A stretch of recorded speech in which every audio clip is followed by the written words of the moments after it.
हिंदी साहित्य की कहानियों के संकलन में से आज सुनिए ख्यात और प्रतिष्ठित हिंदी लेखिका उर्मिला शुक्ल जी की लिखी हुई कहानी अम्मा की डोली। तो शुरू करें कहानी अम्मा की डोली। डोली सजानी है मुझे, अम्मा की डोली, उन्हें विदा करना है, कैसे कर पाऊंगी मैं। जग की रीत तो ये है कि माँ अपनी बेटी की डोली सजाती है, विदा करती है उसे, उसके श्रृंगार का एक एक सामान जुटाती है। मगर आज मुझे अम्मा को विदा करना है। ये विदा आसान नहीं है मेरे लिए, पर करना होगा। सोचती तनिया अम्मा का बक्सा खंगाल रही थी। वो ढूंढ रही थी वो चुनरी जिसे उड़ाकर माँ की विदाई करनी थी। उसके हाथ बक्सा खंगाल रहे थे, मगर मन तो संभाले नहीं संभल रहा था। चुनरी मिली तो करवा चौथ के कई दृश्य आंखों में तैर उठे। इसी चुनरी को ओढ़कर अर्घ दिया करती थी और आज इसे ही ओढ़कर सोचा और फपक उठी। आंखें भादों की ओरवनी सी चूने लगीं, मगर उसने तो मन को बलात् रोका। नहीं, अभी नहीं, अभी समय ही कहाँ है मेरे पास कि अभी कितना कुछ संजोना बाकी है। बप्पा भी तो नहीं आए अब तक। उनको खबर किए 12 घंटे से अधिक हो गए, अब तक तो आ जाना था। सोच तीतनिया ने असवई आंखों को पोंछ लिया। बप्पा का नंबर मिलाया तो मोबाइल पर कोई सुखबुक तक नहीं उभरी। उस इलाके में नेटवर्क भी तो। कितना कुछ संजोना है अभी, साड़ी, ब्लाउज, टिकली, सिंदूर और चूड़ी और बिछिया भी तो। बप्पा आ जाते तो, पर अब तो ये सब मुझे ही करना होगा, वो भी अभी कुछ ही घंटों में। तो क्या ऑनलाइन खरीदारी करूं? पर इतनी जल्दी तो ऑनलाइन से डिलीवरी संभव भी नहीं। फिर अम्मा की पसंद भी तो, उनकी पसंद तो एकदम ही अलग रही है, बिल्कुल अनूठी।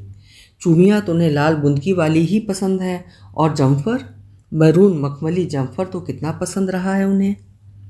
मगर कहाँ खरीद पाई। नून तेल लकड़ी के जाल में उलझी उनकी ये छोटी सी ख्वाहिश भी ख्वाहिश ही रह गई थी। मगर आज उनकी विदाई है, आज तो उनकी पसंद की हर चीज़ जुटानी है मुझे। आज वो सब करना है मुझे जो मेरी विदा पर उन्हें करना था। तो क्या दोनों विदाई एक जैसी है? सोचती तनिया के भीतर से एक ज्वार सा उठा। आंखें फिर बरसने लगीं, मगर उस ज्वार में डूबने उतरने का समय ही नहीं था उसके पास। बैठकर रोने के लिए भी फुर्सत चाहिए, और उसके पास फुर्सत बिल्कुल नहीं थी। सो अपने को समेटा और उठ खड़ी हुई। मगर बाजार कैसे जाऊं? अम्मा को यूं अकेली छोड़ना भी तो ठीक नहीं। सो वो सोच ही नहीं पा रही थी कि क्या करे, कैसे मैनेज करे सब। मगर करना तो होगा। आज अपना इकलौता होना बहुत खल रहा था उसे। कुछ ही देर में पंडित जी आ जाएंगे, सो अब और इंतज़ार करना उचित नहीं। सोचा और सुनो सुखमनी, तुम आकर अम्मा के पास बैठो, मैं बाजार हो आती हूँ। सुखमनी काम वाली है, उसे और घरों में भी जाना था। ऐसे बिन बताए नागा करेगी तो बाई लोग कितना कुड़मुड़ करेगा। फेन भी ऐसा समय में संग देना तो पड़ता ना। सोचा फिर हो मैं बैठती। आकर अम्मा के पास बैठ गई। सबसे पहले कपड़ा बाजार जाना ठीक रहेगा, तनिया ने सोचा और बाजार की ओर चल दी। उसे कोई बहुत खरीदारी तो करनी नहीं थी, बस एक साड़ी और जमफर ही खरीदना था। सो एक दुकान में पहुंची। चुनरी प्रिंट की साड़ी, लाल रंग की। कहते हुए आंखें फिर बेकाबू हो उठी और आवाज़ भर्रा गई। अब तक का सहेजा मन बिखरने बिखरने को हो आया। उसने आंसुओं को बलात् रोका भी, मगर कुछ जिद्दी बूंदें पलकों तक आ ही गईं, जिन्हें उसने जल्दी से पोंछ लिया। दीदी क्या मंगवाऊं, कॉफ़ी, चाय? उसके मन से अनभिज्ञ दुकानदार ने अपनी व्यापारिकता निभाई। ना, तन्या ने मना किया। अच्छा, कोल्ड ड्रिंक बुलवाता हूँ। जा रे, दीदी के लिए एक ठंडा लेके आ। उसने लड़के को आवाज़ दी। वो एक कुशल व्यापारी था, ग्राहक को खुश करने का तरीका जानता था। नहीं भैया, कुछ भी नहीं चाहिए, आप तो जल्दी से लाल चुनरी। कहते कहते आंखें फिर छलक उठी। अब की उसने भी आंसू देख लिए थे, सो चुपचाप पानी का गिलास बढ़ा दिया। अब तनिया पानी के साथ अपने आंसू पीने की कोशिश कर रही थी, मगर नाकाम रही। सो डबडबाई नज़रों से अलमारी में चुनरी तलाशने लगी। उसने देखा वहाँ सलमा सितारा वाली तमाम साड़ियाँ थीं, मगर चुनरी प्रिंट नज़र नहीं आई। लड़के ने कई कई अलमारियाँ खंगालीं, कुछ साड़ियाँ निकाली भी। वो साड़ियाँ चुनरी प्रिंट तो थीं, मगर वैसी नहीं जैसी अम्मा को पसंद थीं। दीदी आप उधर जाके देख लो, शायद। फिर वो एक दूसरे लड़के से मुखातिब हुआ, ये सुनो, जा दीदी को स्टोर में ले जा। तन्या उसके पीछे चल दी। सकरी सी जगह में एकदम खड़ी सीढ़ियाँ, लड़का तो अभ्यस्त था सो जल्दी से चढ़ गया, मगर वो दीवार के सहारे ले दे के ही पहुँच पाई। ऊपर साड़ियों का ढेर लगा था। वो देर तक उस ढेर को उलटता पलटता रहा, मगर वांछित साड़ी नहीं मिली। तो एक बंधे गट्ठर को खोला, एक साड़ी मिली, मगर वो पीले रंग की थी, पर उसे तो लाल ही चाहिए थी। आज वो कोई समझौता नहीं चाहती थी, सो उठ गई। लड़के को राहत सी हुई, मगर मालिक निराश हुआ। वो ग्राहक को खाली लौटाना नहीं चाहता था, तो उसने एक और कोशिश की। सुनो, जा दीदी को पीछे वाले गोडाउन में ले जा। नहीं, रहने दीजिए, मुझे देर हो रही है। अच्छा दीदी, फिर आना, कहते हुए वो कुछ निराश सा दिखा। तन्या ने दूसरी दुकान का रुख किया, मगर वहाँ भी निराश ही हुई। फिर और कई दुकानें देखीं, पर वांछित साड़ी नहीं मिली। तो क्या आज भी उनकी इच्छा पूरी नहीं होगी? सोचती वो बाजार के पीछे वाली गली में जा पहुंची। उस गली में छोटी छोटी दुकानें थीं, सो बहुत उम्मीद तो नहीं थी, मगर उसने उन दुकानों में पूछना शुरू किया, चुनरी प्रिंट की लाल साड़ी है क्या? वो दुकान के बाहर से पूछती और नकार मिलने पर आगे चल पड़ती। वो लगभग निराश ही हो चुकी थी, सो जब एक दुकानदार ने हामी भरी तो उसे विश्वास ही नहीं हुआ। वो दुकान बहुत ही छोटी थी, दुकान भी नहीं, एक छोटी सी गुमटी जैसी थी, मगर वहाँ वो साड़ी मिल गई। फिर उसने रेडीमेड जम्फर लिया। इन दिनों मखमल का जम्फर नुमा ब्लाउज फैशन में भी था, सो आसानी से मिल गया। अब चूड़ी, सिंदूर, टिकुली और बिछिया लेनी थी। सिंदूर भी किसी ब्रांड का नहीं, निखालिस बंगाली सिंदूर लेना था, वही पसंद था अम्मा को।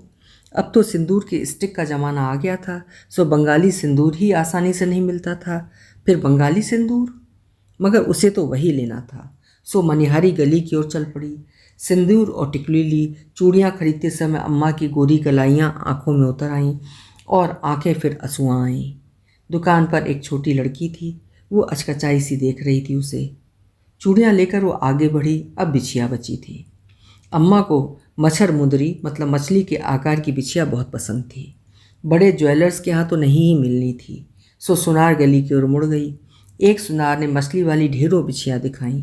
तरह तरह की मछलियाँ थीं, छोटी, बड़ी, मंझोली और सादी, बिना मीना वाली भी थी। उसने अंगूठा सहित 5 जोड़ी मंझोली बिछिया चुनी। आज उसे उनके पैर की कोई भी उंगली खाली नहीं रखनी थी। सारा सामान सहेज कर ढलती दोपहर घर पहुंची। बप्पा तो अभी तक नहीं पहुंचे थे। उनका मोबाइल ट्राई किया तो फिर वही सन्नाटा।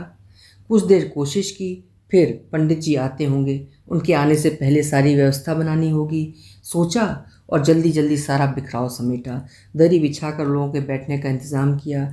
इस बीच उसने अम्मा की ओर एक बार भी नहीं देखा, जानबूझकर नहीं देखा। अगर देख लेती तो, मगर अब तो अम्मा को ही तैयार करना था, सो उनकी ओर बढ़ी। मगर उनका मुंह देखते ही जोर की हूक उठी। लगा जैसे कलेजा ही बाहर आ जाएगा। उसका मन किया कि उनसे लिपट कर जोर जोर से रोए, मगर समय कहाँ था कि अभी तो अम्मा के शव को नहलवाना था, सो 7 सुहागिनों की ज़रूरत थी। गांव में 7 सुहागिनें मिलकर नहलाती हैं, मगर यहाँ उड़ीसा की सीमा पर बसे इस कस्बे के सरकारी आवास में किसे बुलाऊं मैं? गांव में तो सब गोतियारनें इकट्ठे हो जाती हैं, सो 7 सुहागिनें आसानी से मिल जाती हैं, पर यहाँ तो कोई परिवार सहित रहता ही नहीं, सो सब मुझे ही करना होगा। मगर मैं तो सुहागिन नहीं, फिर भी करना तो होगा, सोचा और उठाकर उन्हें अपने सहारे बिठा लिया। फिर बुकवा मतलब सरसों का उपटन लगाने लगी। अम्मा ने मुझे इस तरह न जाने कितनी बार नहलाया होगा। ये कहाँ सोचा था मैंने कि कभी मुझे भी इन्हें यूं सोचकर उसका मन फिर बेबस हो और आंखें बरसने लगीं। आंखों से बूंदें टपकती और पानी में चुपचाप समा जाती। नहलाने के बाद साड़ी और जम्फर पहनाया, कंघी की और माथे पर लाल टिकली लगाई, तो उनका चेहरा इस कदर दमक उठा कि लग ही नहीं रहा था कि अब वे नहीं हैं। ये लाल टिकली ही तो इनकी जान थी, आन थी। इसके साथ कभी कोई समझौता नहीं किया। कभी जिद करके वो उनके माथे पर कोई और टिकली लगा देती तो वे झट से कहती, तनी शीशा दिखाओ। कई कोण से आईना देखती और ना ही नीक नहीं लागत है, और अपनी मनपसंद लाल टिकली लगा लेती। सो से लगा जैसे वे अभी कह उठेंगी, तनिक शीशा दिखाओ, मगर नहीं, कुछ नहीं कहा उन्होंने। बस उनकी आंखें ताकती रहीं उसे। अम्मा ऐसे मत देखो, ऐसे देखोगी तो मैं, उसने कहा और लिपट गई उनसे। फिर तो वो अपने को संभाल ही नहीं पाई। उसके अंतस को कनकोरता रुलाई का एक भपका ही फूट पड़ा, मगर जी भर रो लेना उसके नसीब में था ही कहाँ। सो उसकी रुलाई फूटी ही थी कि बिटिया सब तैयारी हो गई ना। पंडित जी की आवाज़ सुनते ही अपनी रुलाई को पीछे ठेला और असुआई आंखों से उनके निर्देश पालने लगी। काला तिल, आटा, दूध, गंगा जल, कुश और भी जो कुछ उन्होंने मांगा था उन्हें देती रही। अब तक उसके ऑफिसर और कुछ और लोग भी आ गए थे। उनके साथ कुछ बड़ी बूढ़ी स्त्रियां भी थीं। सो पंडित जी के निर्देशों में उनकी सलाहें भी शामिल हो गईं। वो यंत्रवत सबका कहा किए जा रही थी। तभी पंडित जी ने कहा, बिटिया तुम्हारे बाबूजी कहाँ हैं? अंतिम सिंदूर तो वही लगाएंगे ना। पंडित जी की बात सुन उसकी नज़रें द्वार की ओर उठी। लगा अब तक शायद आ गए हों, मगर निराशा ही हाथ लगी। सो उसने उनका नंबर मिलाया। अब की ट्रियों ट्रियों की ध्वनि उभरी तो एक आस सी जगी। मगर फिर आपने जिस व्यक्ति को फ़ोन किया है वो कवरेज क्षेत्र से। दुख और निराशा के इस समय में मोबाइल में फीड ये संदेश उसे बिल्कुल अच्छा नहीं लगा। सो उसने बीच में फ़ोन काट दिया और पंडित की ओर मुखातिब हुई। थोड़ा और इंतज़ार कर लेते हैं, जंगल का रास्ता है, ज़रूर कोई परेशानी हुई होगी। कहा फिर अब तक तो आ जाना था उन्हें। बप्पा ऐसे लापरवाह तो कभी नहीं रहे कि फिर अम्मा के लिए। अम्मा तो उनके प्राणों में बसती थी। सोचकर मन की भीतर परत में एक आशंका सी खिड़की कि कहीं कुछ अनहोनी तो नहीं हो गई। इन दोनों वहाँ दंतेलों मतलब जंगली हाथियों ने कितना आतंक मचा रखा है। आए दिन दल के दल गांव में घुस आते हैं, जाने कितने लोगों को घायल किया, मारा। ये सोच कर ही मन डूबने लगा। तो नहीं, ऐसा कुछ नहीं होगा सोचा और उस आशंका को पीछे ठेल दिया और फिर से नंबर डायल किया। मगर फिर वही ट्रू ट्रू की आवाज़ उभरी और फिर वही आपने जिस नंबर पे। उसका मन हुआ कि बोलने वाली को घसीट कर मोबाइल से बाहर फेंक दे या फिर बुक्का फाड़ कर रो पड़े, मगर दोनों में से कुछ भी नहीं कर पाई और बार बार नंबर मिलाती रही। बिटिया बहुत अबेर हो रही है, दिन बूढ़ने से पहले ही। पंडित जी ने चिंता जताई। क्या हुआ, फ़ोन नहीं उठा रहे क्या? एक आंटी ने पूछा तो तनिया से कुछ बोला ही नहीं गया। सो वो चुप रही और उसकी चुप्पी से और बातें निकल पड़ी। लगता है घरवाली से बिछड़ने का गहरा सदमा लगा है उनको, तभी तो। दूसरी ने कहा, हाँ बहन जी, हमारे जेठ तो जिठानी का जाना बर्दाश्त ही नहीं कर पाए और वो भी सिधार गए। ये सिधारने वाली बात भाले की नोक सी सीधे उसके मन में जा धंसी। उसका मन हुआ उनसे कह दे प्लीज़ ऐसी बातें न करें, मगर कह नहीं पाई। तो उनके बीच ऐसे तमाम किस्से चल पड़े। उन किस्सों ने उसे इस कदर व्याकुल कर दिया कि वहाँ बैठ पाना ही मुश्किल हो गया। सो उठकर बाहर चली गई और देर तक गली के मोड़ को निहारती रही। जाने कितने लोग आ जा रहे थे, मगर उसे जिसका इंतजार था उनका कोई पता न था। बिटिया अब और इंतज़ार नहीं कर सकते, दिन रहते ही दाह कर निपटाना होगा, पंडित जी ने कहा। उसने एक बार फिर फ़ोन लगाया। अब की कोई आवाज़ ही नहीं आई। उसका मन लरज उठा। फिर तो उसने लगातार कई बार फ़ोन लगाया, मगर वही सन्नाटा। अब यहाँ इस गांव नुमा कस्बे में ऐसी कोई व्यवस्था भी नहीं कि कल तक रुका जा सके। तब बिटिया अब तो सब तुम्हें ही करना होगा, तुम्हें अंतिम सिंदूर लगा के विदा करो अपनी माँ को। उसने पंडित जी को देखा। ये कहते हुए उनका चेहरा बिल्कुल सपाट था। उनके लिए सिंदूर लगाना एक क्रिया थी जिसे इस आपातकाल में उसके हाथों संपन्न होना था, पर उसके लिए यह मात्र क्रिया नहीं थी। ये अंतिम सिंदूर ही तो अम्मा का जीवन लक्ष्य था। उनकी एकमात्र चाह थी कि वे पति के हाथों अंतिम सिंदूर पाएं और सुहागिन विदा हों। ना हम का चाही राजा महल दुमहला, ना हम चाही नवलख हार जी। हमका तो चाही राजा मांग भर सिंदूरवा, चाही तो बस अहिवात जी। हमका ना चाही राजा घोड़ा और गाड़ी, चाही ना कौनो सौगात जी। हमका तो चाही राजा छुटकी सी डोलिया, औ हम चाही तुमका कहार जी। इस गीत को गाते हुए उनके मन में एक स्वप्न सा पलता। वे बप्पा से अक्सर कहती, तुम देखना मैं तो तुम्हारे कंधे पर चढ़कर ही जाऊंगी, और आज वही कांधा। सोचा, फिर सिंदूर की डिबिया उठाई, मगर अम्मा की मांग में लगाने के पहले एक बार फिर दरवाजे की ओर देखा कि शायद।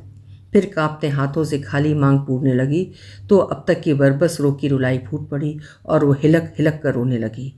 अभी वो जीवर रो भी नहीं पाई थी कि बिटिया जल्दी करो, समय बीता जा रहा है, पंडित जी ने चिताया। तो फिर देह उनके निर्देश पालन करने लगी, मगर मन। बिटिया माँ की पलकें बंद कर दो, खुली आंखों से संसार का मोह राह रोकेगा और मोक्ष में बाधा आएगी, पंडित जी ने कहा। मोक्ष वोक्ष में उसका विश्वास नहीं था, मगर अम्मा को था। उसने अम्मा की ओर देखा और उनकी पलकें बंद करने लगी तो उनकी आंखों में एक प्रतीक्षा सी नजर आई। आंखों की कोर भी कुछ गीली सी लगी। ये उसके ही आंसू थे जो अम्मा की पलकों पर चू पड़े थे, मगर क्षण भर को उसे लगा था जैसे अम्मा के ही आंसू हों, और वो अम्मा कहकर उनसे फिर लिपट गई।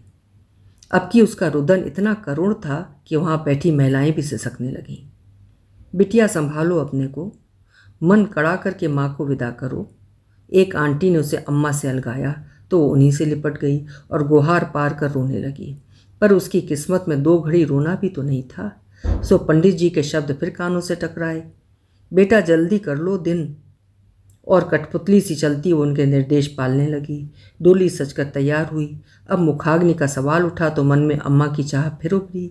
पति के हाथों से अग्नि पाना उनकी परम कामना थी, और आज वही कामना। अब और कोई और तो है नहीं, तो मुखाग्नि तो तुम्हें ही देनी होगी। वैसे भी अब जमाना बदल रहा है, अब तो बेटियां भी मान्य होने लगी हैं, पंडित जी कह रहे थे। मगर उसकी नज़रें अभी भी द्वार पर अटकी थीं और मन पूछ रहा था, अम्मा ने जीवन भर पत्नी व्रत पाला था, तमाम देव दामी पूजे थे, मगर इस समय जैसे क्या सबने उनका साथ छोड़ दिया। अब तक द्वार पर बहुत से लोग एकत्र हो चुके थे।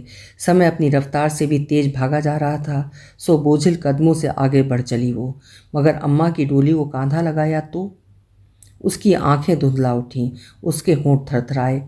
अम्मा, तुमने तो मुझे डोली में बैठाने का सपना देखा होगा, मगर आज मुझे यूं कहते बाकी शब्द रुदन में छितरा गए और उसके कदम लड़खड़ा उठे।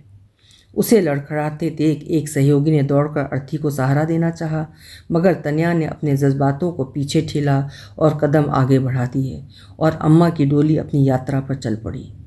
डोली को कांधे पर उठाए चलती तन्या के एक हाथ में अग्नि प्रज्वलित हांडी थी। आंखों में छाई धुंध से सब धुंधला गया था, मगर उसके कदम बढ़ते जा रहे थे। मुक्तिधाम बहुत दूर था। सो साथ चलते सहयोगियों ने कंधा बदल लेने का इसरार किया, मगर तन्या ने तो जैसे कुछ सुना ही नहीं। वो चलती रही। डोली मुक्तिधाम पहुंची, चिता तैयार हुई, तमाम कर्मकांड हुए। मुखाग्नि देते हुए मन फिर बिखरने लगा, पर उसने सहेज लिया उसे। मगर कपाल क्रिया, पंडित जी ने बांस का मोटा सा डंडा उसके हाथ में पकड़ाया। बिटिया, अब कपाल क्रिया करना है, लो इससे सिर छेदन करो। उसने बांस हाथ में ले लिया और एकटक देखने लगी उसे, और आंखों में चित्रों का एक कोलाज सा उभरा। उस कोलाज में जो सबसे बड़ा चित्र था, उसमें अम्मा ने उसे अपने सिर पर बिठाया हुआ था और उसने पेड़ की सबसे ऊंची डाली पकड़ रखी थी। जिस सिर पर बैठकर मैंने सबसे ऊंची डाली, आज उसी सिर को यूं सोचा और उसके हाथ से बांस छूट गया। अरे बिटिया, कपाल क्रिया तो बहुत ज़रूरी है, जल्दी करो बिटिया, नहीं तो कपाल अपने आप फूट जाएगा, तब तो सब बिखर जाएगा। अब बिखरने को बचा ही क्या है जो? नहीं, ये क्रूर कर्म नहीं होगा मुझसे। बिटिया, तुमसे नहीं हो रहा तो हम ही कर लेते हैं। कहा है इसके बगैर मोक्ष भी तो नहीं मिलेगा। कहते हुए पंडित जी ने जमीन पर पड़े बांस को उठाया और उसके हाथों का स्पर्श कराकर कपाल क्रिया करने लगे। उससे वो सब देखा नहीं गया, सो दौड़कर बाहर निकल गई और घर की ओर चल पड़ी। घर पहुंचकर सबसे पहले उस जगह को देखा जहां अम्मा। अब वो जगह खाली थी।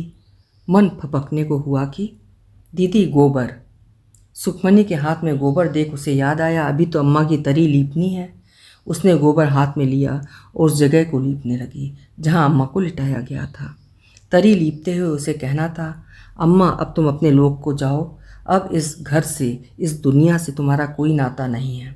पर बोल नहीं पाई और रुलाई फूट पड़ी, और वो उसी ठौर पर सिर टिकाकर रो पड़ी। अब तक उसे रोने का समय ही नहीं मिल पाया था। सो जी भर रो लेना चाहती थी, मगर तभी अचानक मोबाइल बज उठा। जरूर बप्पा होंगे। उसने लपक कर फ़ोन उठाया। आप गणेश दत्त के घर से बोल रही हैं? हाँ, आप कौन?